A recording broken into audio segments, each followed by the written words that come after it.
Uh, oh, these hot summer days, my friend. The only thing in this studio except the air condition and our dogs is the awesome topic that we are going to talk about today. Sue, welcome to another episode of the Bark Brigade podcast by Dogzilla Magazine. Thanks so much for having me back. I mean, it is definitely a hot one today, but I'm really excited to get into this. Oh, for sure. So you probably think your dog steals your spot on the couch to, like, assert dominance, right?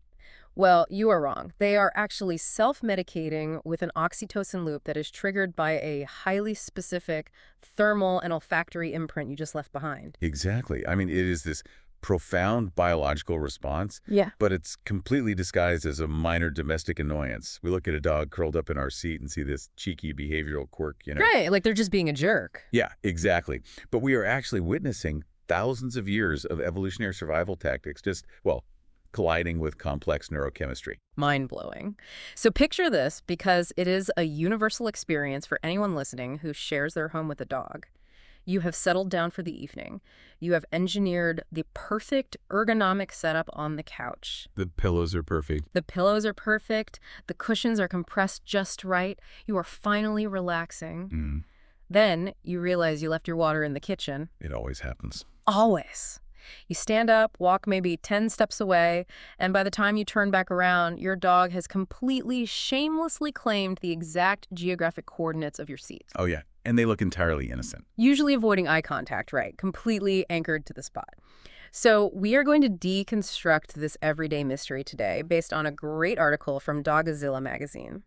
We are unpacking the physics of heat transfer, the mechanics of canine olfaction, and the deep-seated pack instincts that drive this specific behavior. And I think that's so important. By the end of this deep dive, you will understand exactly why that cushion takeover is happening, and why it has absolutely nothing to do with those antiquated, thoroughly debunked alpha dog myths. Yes, thank goodness. Which is a crucial paradigm shift. I mean, it really is. When we strip away the anthropomorphic assumptions about spite or dominance, we can actually examine the sensory reality of the animal. Right, because they don't see the world like we do. Exactly. We have to view the living room not as a human relaxation space, but as this dynamic environment of shifting temperatures, highly concentrated chemical signals, and established social hierarchies. Okay, let's unpack this. Let's start with the most immediate, measurable physical change that happens the second you stand up. The heat. The heat. When you vacate a seat, you aren't just leaving empty space. You are leaving behind a significant amount of radiant body heat. Yeah, you really are. We are talking about a 98.6-degree mammal resting on insulating materials like foam, fabric, or leather. That spot literally becomes a thermal beacon. It does. And to understand why a dog is drawn to that, we have to look at metabolic efficiency. Okay, what does that mean in dog terms? Well, dogs, like all mammals, expend a constant stream of baseline energy just to maintain their internal body temperature. So, in the wild, finding a microclimate that allows them to conserve that energy is a highly adaptive survival trait. Oh, wow. So they're just being energy efficient. Totally.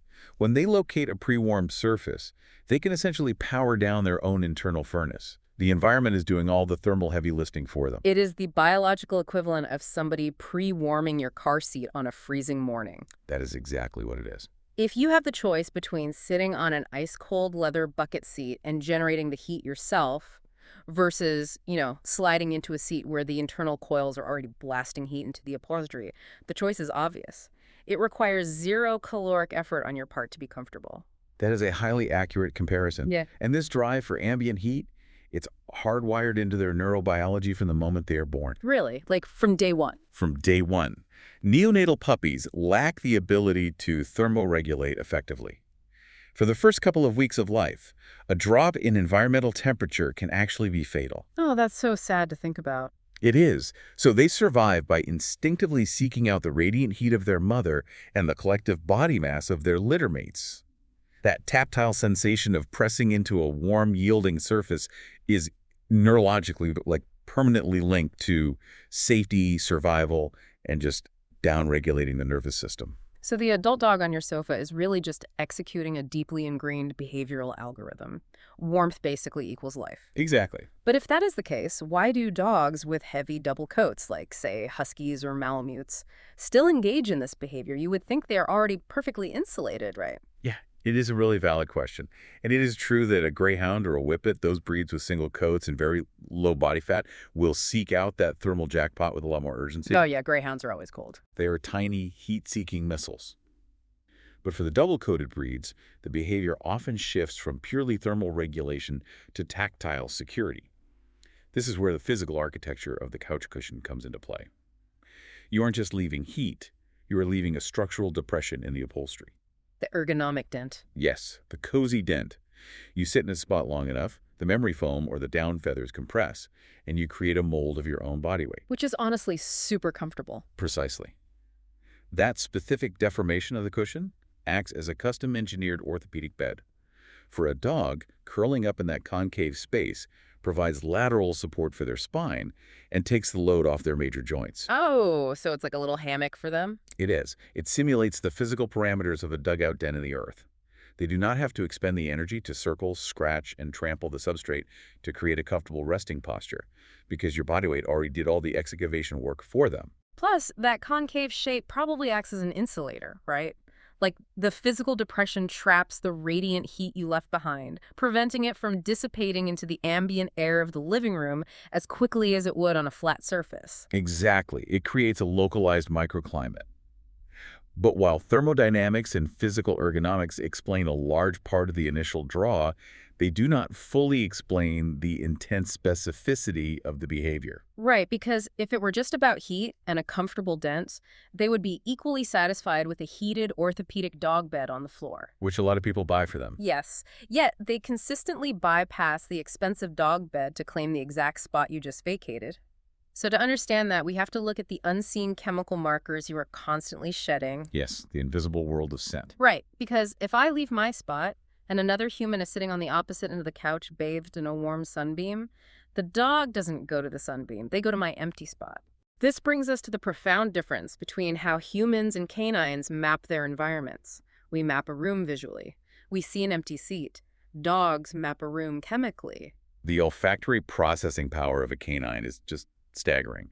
A dog possesses up to 300 million olfactory receptors compared to our measly 6 million. Wow, 300 million, that's insane. Yeah.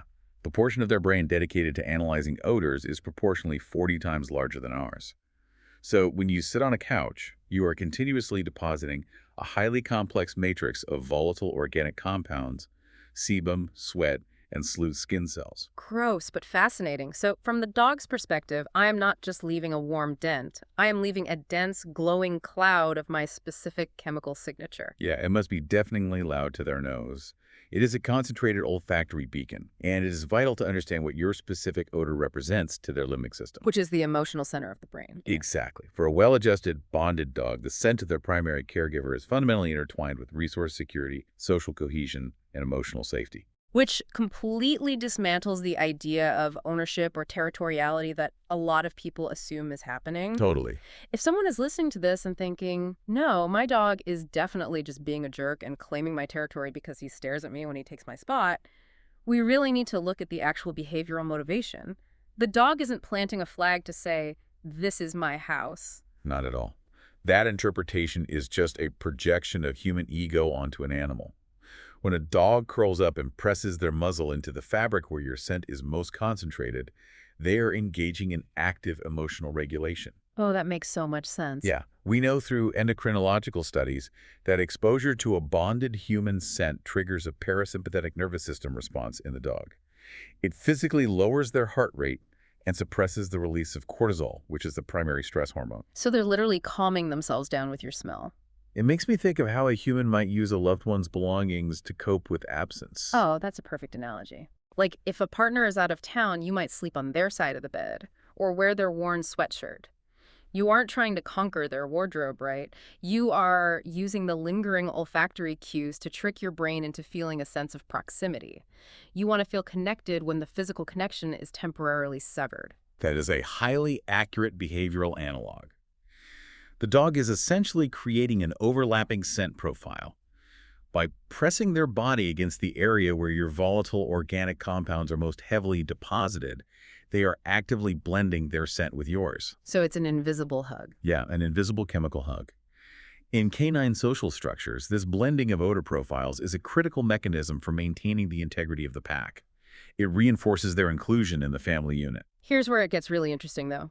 Let's push on this idea of the pack for a second. We are talking about modern dogs living in climate-controlled apartments, but their neurological hardware was forged over tens of thousands of years in the wild. How does this scent-layering behavior connect to actual ancestral survival mechanics? Right, connects directly to the concept of resource guarding and spatial awareness. In the wild, canids, wolves, African wild dogs, holes, they must be hypervigilant about the perimeter of their resting sites. Because a sleeping pack is vulnerable. Exactly. The alpha pair, or the primary decision makers of the family group, typically occupy the most central, secure, or elevated resting positions. So when I am sitting on my couch, right in the center of the living room, observing the entire space, the dog registers that spot as the strategic command center of the den. Correct. The couch is highly valuable real estate. When you, the recognized leader and primary resource provider, suddenly vacate that command center, it creates a momentary vulnerability in the defensive perimeter. Wait, really? Just by getting up? Yep. The dog stepping into your spot is assuming a sentry role. They're anchoring themselves to your concentrated scent to monitor the environment until you return to relieve them of duty. Okay, I have to challenge this slightly because it sounds incredibly dramatic when applied to modern domestic life. Guarding a den from a rival wolf pack in the taiga makes perfect sense, but my dog pulls this maneuver when I am literally just walking 10 feet away to grab the television remote. There are no rival predators in my hallway. Is a dog really conceptualizing a threat matrix when I step into the kitchen? I get why that sounds dramatic, but we have to view it through the lens of object permanence and social cohesion. Okay. When you leave their immediate visual field, even just a step behind the kitchen counter, it registers as a microstressor. You are the locus of their world. When you vanish, the pack dynamic is momentarily fractured. So it isn't necessarily that they think a bear is going to come through the front door. It is that the structural integrity of their social group has been paused, and they need a coping mechanism for that sudden absence. Exactly. Assuming your physical position and bathing in your olfactory signature acts as an immediate buffer against that microstress, it is an active coping strategy. Right. They are self-soothing by utilizing the environmental tools you left behind. By holding down the fort in your specific spot, they maintain a continuous, unbroken chain of social order until you reappear. That is wild. And we don't have to just hypothesize about this emotional regulation because Mhm. behavioral scientists have actually quantified it, right? We aren't just guessing that the dog feels comforted. Researchers have looked at the hard data. Oh, absolutely. The scientific literature on this is fascinating, particularly the work done using functional magnetic resonance imaging, or fMRI. Which is where they scan the brain in real time. Right. Researchers have actually successfully trained dogs to remain perfectly still inside an MRI scanner so they can observe real-time neurological activity in response to various stimuli. And what happens when they introduce the specific scent of the dog's owner? When a dog is exposed to the isolated scent of their primary caregiver, there is an immediate, pronounced activation in the caudate nucleus. The caudate nucleus. Remind me what that does. It's a critical component of the brain's reward system. It is really rich in dopamine receptors. This is the exact same brain region that lights up when they anticipate a high-value treat or play session. Which proves that your scent alone, entirely divorced from your physical presence, your voice, or your body language, is inherently rewarding to their brain. It is a highly potent biological reinforcer. And the researchers took it further with behavioral choice tests. The cloth tests, right? Yeah, they presented dogs with two resting options: a neutral cloth and a cloth impregnated with the owner's sweat and skin cells. Overwhelmingly, the dogs chose to settle on the owner-scented material. But the crucial data point wasn't just the choice. It was a biometric feedback after the choice was made. Like heart rate variability, respiration rates, the actual autonomic nervous system metrics. Exactly. When the dogs rested on the scented cloths, researchers recorded significant decrease in heart rate and a marked reduction in circulating stress hormones. The couch cushion is literally functioning as a highly effective, localized aromatherapy diffuser. That is so cool. And researchers have also isolated the thermal aspect we discussed earlier too, haven't they? They completely removed the human scent from the equation to see how much temperature alone drives the behavior. They did. By using heated resting pads versus ambient temperature pads in a sterile environment, they confirmed the consistent preference for the warmer surface. Wow.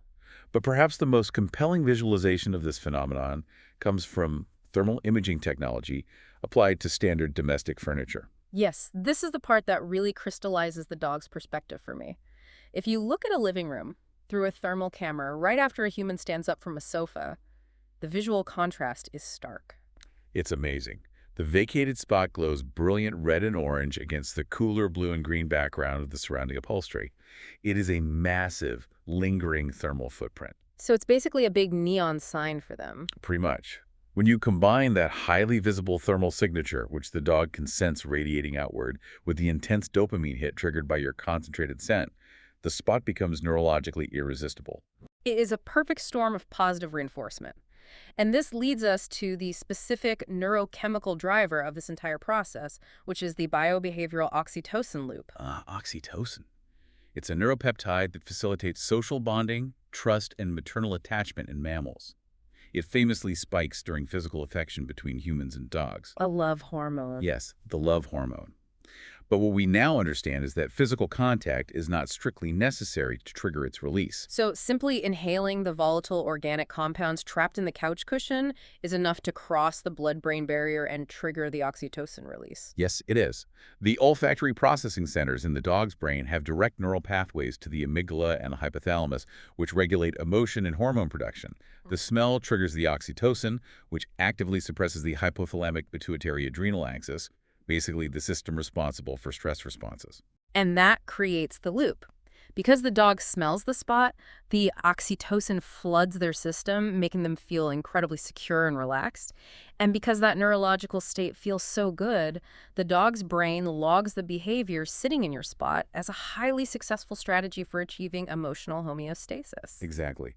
The behavior triggers the chemical reward, and the chemical reward guarantees the repetition of the behavior. It is a self-sustaining cycle of biological well-being. Which is a beautiful thing. It means our dogs are utilizing our environment to keep themselves happy and calm. Yeah, mostly. However, we have to look at the other side of the coin. Because there's a threshold where this self-soothing behavior crosses over from a healthy, relaxed coping mechanism into a symptom of severe psychological distress.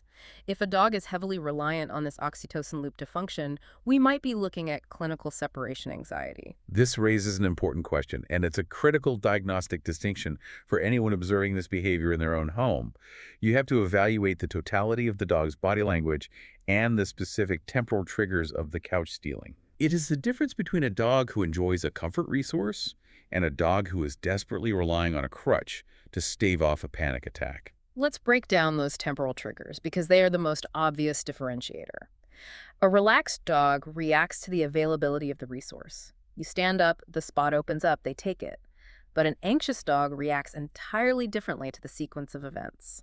An anxious dog is constantly scanning the environment for predictive cues of abandonment. They do not wait for you to vacate the seat. Their sympathetic nervous system, the fight-or-flight response, is triggered the moment you initiate your departure sequence. Like you pick up your keys, you put on your shoes, or you grab your coat. Yes. The moment those cues happen, a massive dump of adrenaline and cortisol hits their bloodstream. The couch spot ceases to be a luxurious choice and becomes a frantic attempt to ground themselves. Exactly. And the physical manifestation of that internal chemical storm is very distinct. A relaxed dog who is simply enjoying the thermal and olfactory benefits will display fluid, lush body language. Right, they kind of just melt into the cushion. They do. They will circle once or twice, heavily drop into the dent, and you will often hear a deep autonomic sigh as they surrender their muscle tension into the cushion. But the anxious dog doesn't surrender tension. They stockpile it. Right. The anxious dog exhibits hypervigilance.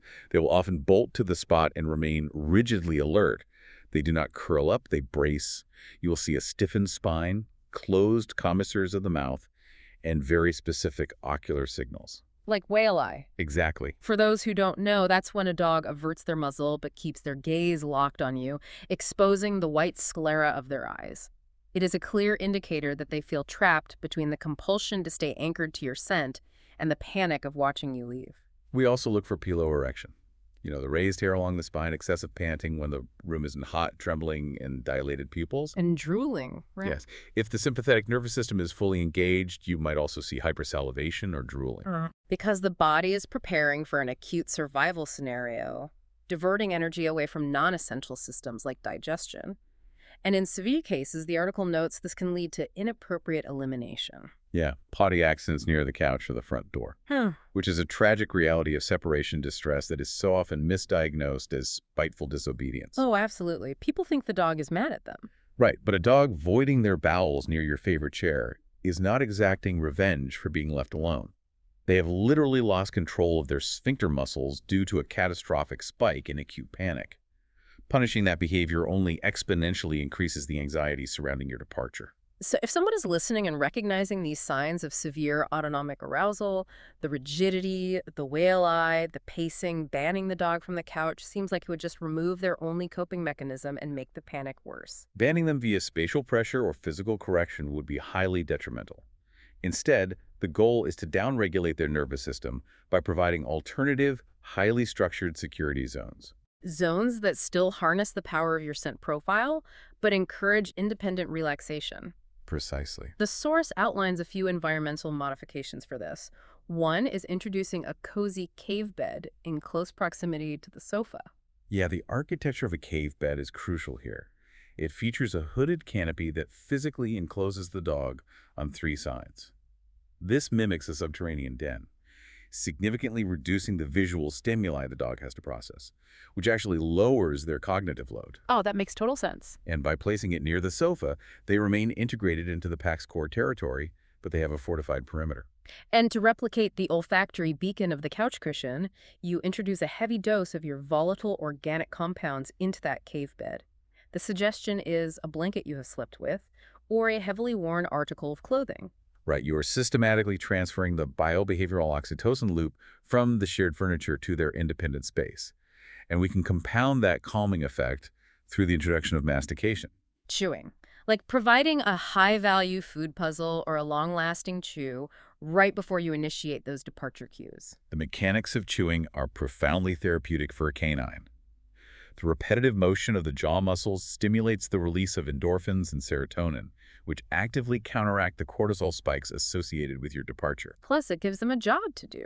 Exactly. Demands cognitive focus, effectively distracting the brain from the anxiety trigger while simultaneously chemically self-soothing. And the final piece of the puzzle for the anxious dog is our own behavior.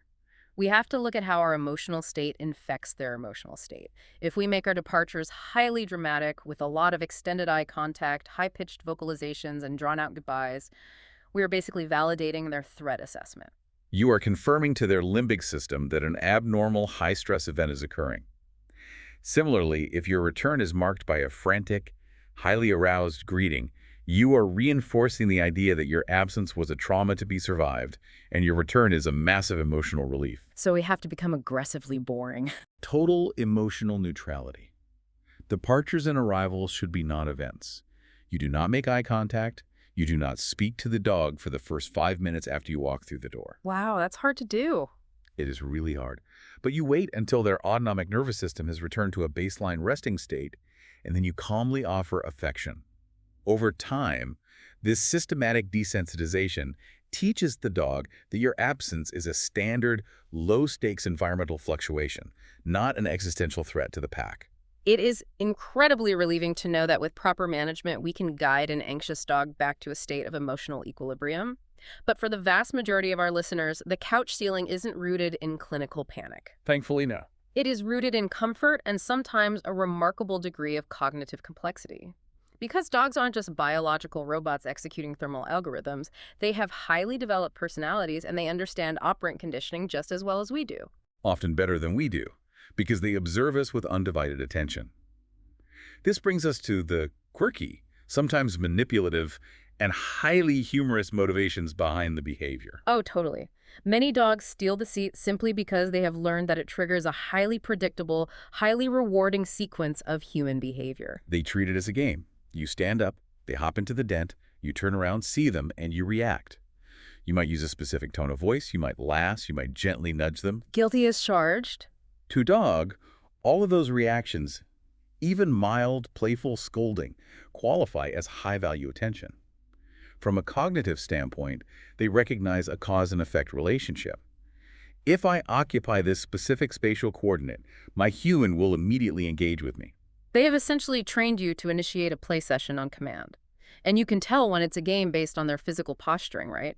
The text points out that they might employ a playbow. Yes, dropping their front elbows to the floor while keeping their hindquarters elevated. So cute. It is. And the playbow is a meta-signal in canine communication. It indicates that any actions following the bow are non-threatening and intended strictly as play. If they steal your seat and execute a playbow, they are demonstrating a theory of mind.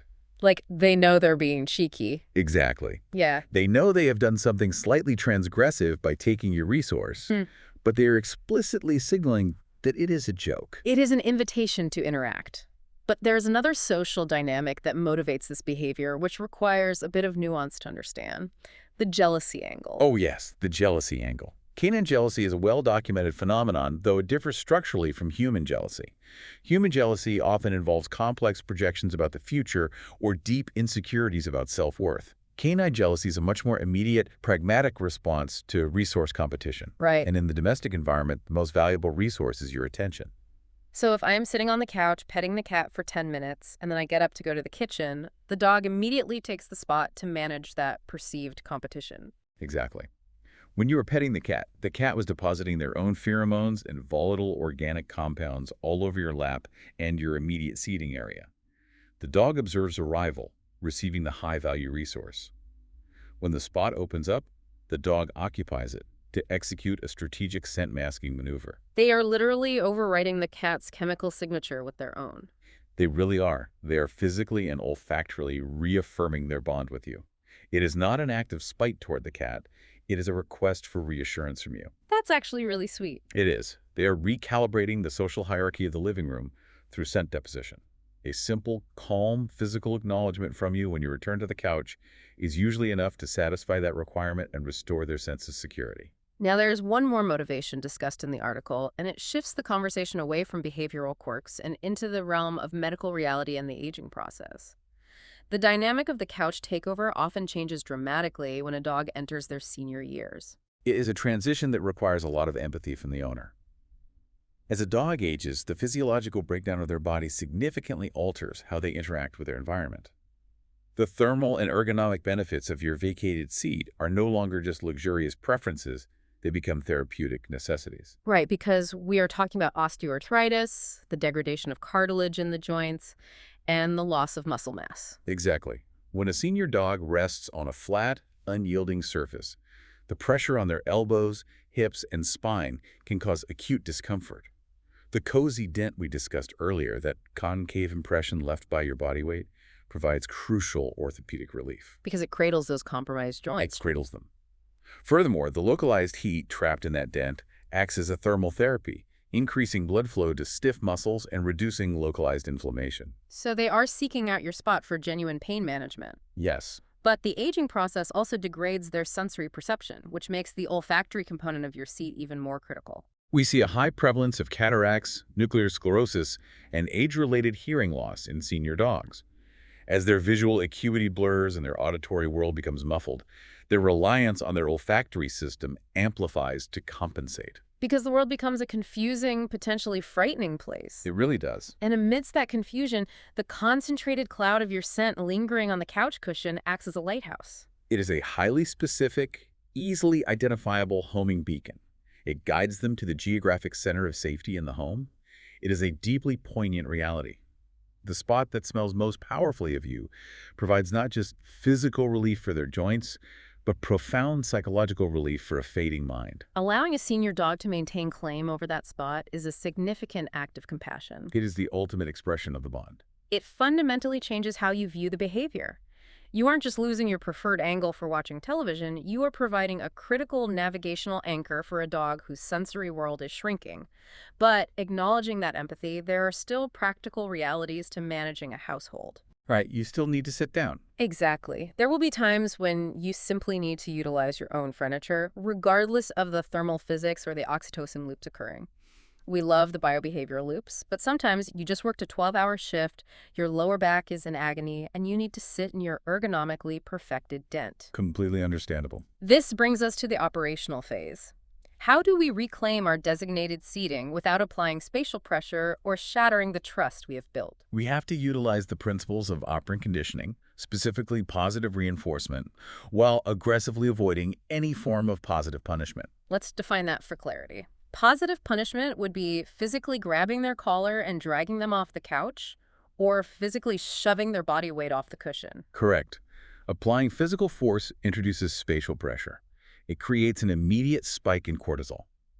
If the dog is occupying that spot because it provides a feeling of profound security and you suddenly use physical force to evict them, you have transformed their primary safety zone into a zone of unpredictable conflict. Which severely degrades the human-animal bond and can easily trigger defensive reactivity. Exactly. So no pushing, no pulling.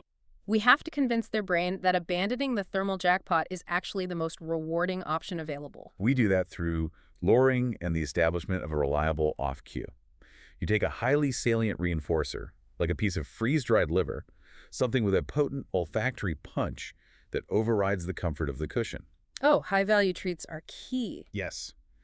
You place it directly in front of their nose to capture their focus, and you slowly draw it away from the couch, guiding their muzzle and consequently their body off the furniture.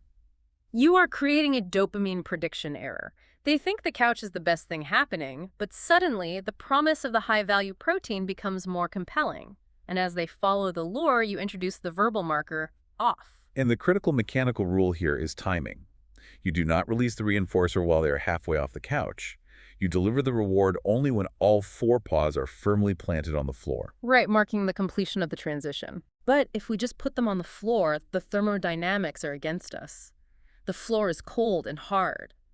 We have to provide an alternative resting site that competes with the physics of the couch cushion. Environmental management is key here. If you want the behavior to extinguish, the alternative must be of equal or greater value. The text suggests utilizing a donut-style bolster bed. Oh, I love those. Yeah, the raised edges of the bolster bed replicate the lateral support and the concave structure of the couch tent, But it still lacks the olfactory beacon and the radiant heat. which you can artificially engineer. You bridge the olfactory gap by taking an unwashed article of your clothing, like a t-shirt you wore to the gym, something heavily saturated with your volatile organic compounds, and securing it under the cover of the bolster bed. So you have instantly transferred the biobehavioral oxytocin loop to the new location. Exactly. And for the heat, you can utilize a microwavable thermal disk, slipping it under the bedding to replicate the radiant heat signature you leave on the couch. You basically build a superior, custom-tailored nest right next to the sofa. And by placing it immediately adjacent to the sofa, you satisfy their drive for social cohesion. They remain within the pack's core defensive perimeter. Yes. Finally, you employ intermittent variable reinforcement. You randomly drop high-value treats into that bolster bed throughout the day when the dog isn't looking. So the dog periodically wanders over to their bed and discovers magic snacks. It creates a tremendous positive association. The bolster bed becomes an autonomous zone of high reward, which organically diminishes the magnetic pull of your vacated seat on the couch. It is brilliant, friction-free management. Now, before we conclude, we need to address a final overarching concept that ties all of this together. We mentioned it briefly at the beginning, but it requires a definitive scientific explanation so listeners can completely discard it once and for all. The dominance theory. Yes, the alpha dog dominance hierarchy model of canine behavior. For decades, popular media and a certain subset of trainers insisted that every time a dog walked through a door before you or took a higher physical position on a piece of furniture, they were executing a Machiavellian plot to usurp your authority and become the alpha of the household. It is one of the most pervasive and damaging myths in the history of animal behavior. That entire theoretical framework was based on observational studies of captive wolves in the mid-20th century. Studies conducted by scientists like David Mech. Right. They observed groups of unrelated wolves thrown together in artificial enclosures and witnessed intense, violent struggles for resources and status. They labeled the victor the alpha. But those weren't natural pack dynamics. Not at all. It was the equivalent of studying human psychology by exclusively observing inmates in a maximum security prison. When researchers, including David Mech himself, later studied wild wolf packs in their natural habitats, they realized they had been entirely wrong. Wow. Wild wolf packs operate as familial units, parents and their offspring. There is no violent struggle for dominance. There is simply parental guidance. And beyond that, dogs are not wolves.